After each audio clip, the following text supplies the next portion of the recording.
In our first reading of today, which is taken from the book of Leviticus, chapter 19, verses 1 to 2 and verses 11 to 18, through the mouth of Moses, God tells his people how they must be.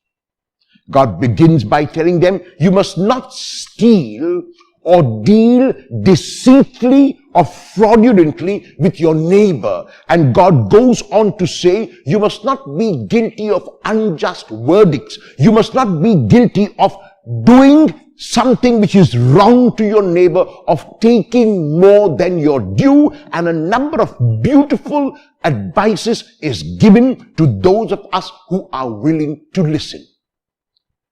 This is confirmed in the gospel text of today, which is taken from the Gospel of Matthew 25, verses 31 to 46, and is part of Matthew's eschatological discourse.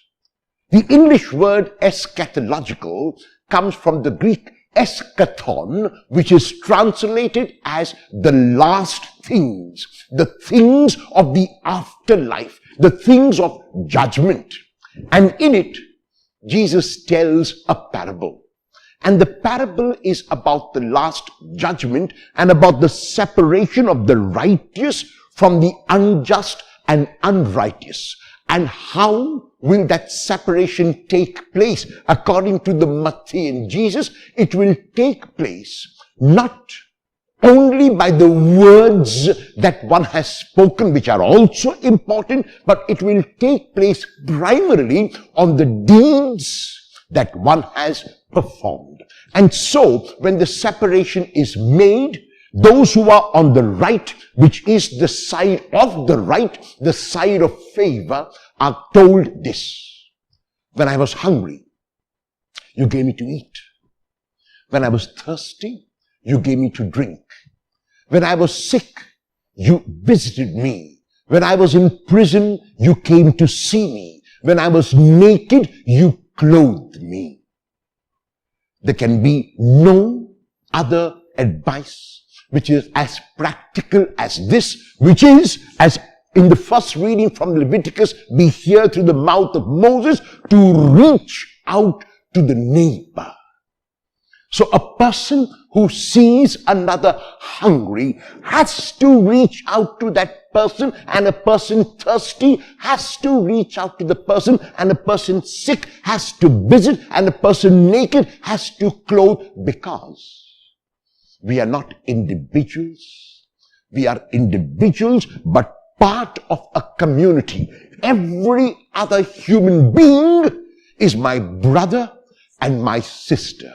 And that is why their challenges are my challenges. Their joys are my joys. Their sorrows are my sorrows. And this is how the judgment on the last day will take place.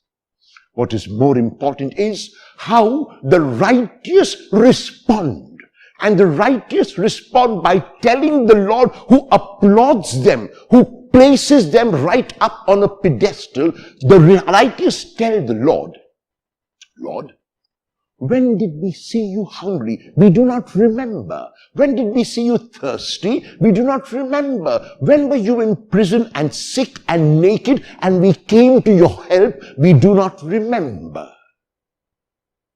And the Lord will reply, whenever you did it to someone in need, whenever you did it to the least of these brothers and sisters of mine, you did it to me.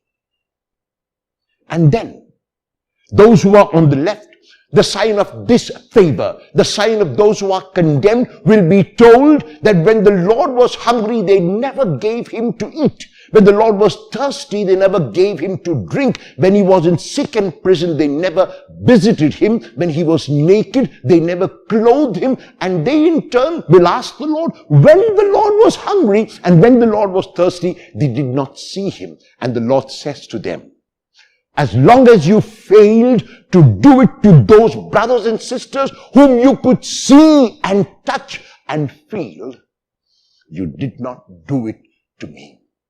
And so judgment according to this text in the Gospel of Matthew, is judgment which will be based on one's action. If one continues to live a selfish life, if one continues to live a life that is self-centered and egotistical, such a life will surely be condemned.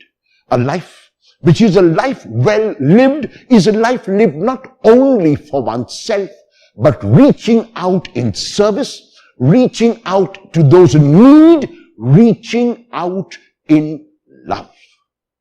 Will you, who profess to be a disciple of Jesus, will you, who profess to be a disciple of the truth, realize that you are not an island, that you are an individual within community, and will you reach out to at least one person in need?